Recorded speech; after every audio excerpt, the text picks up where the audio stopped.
Het jy geweet dat kennis is mag?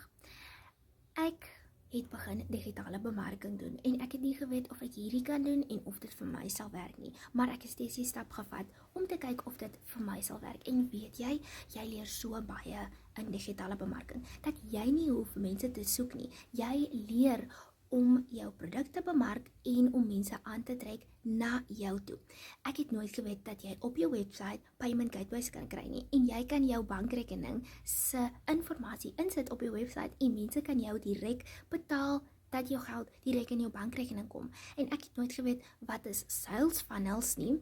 Ek meen e-posse wat direk na jou kliënte gestuur kan word sonder dat jy 'n vinger hoef te lig.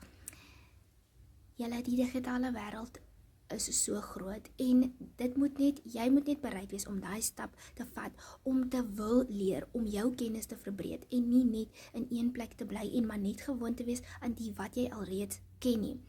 As jy ook jou kennis wil verbreed en bietjie meer leer oor digitale bemarking, dit is so interessant, sit vir my gratis in die comments. As ek vir jou 'n gratis replay van ons klas kan stuur, hoe jy kan sien hoe jy jou kennis kan verbreed.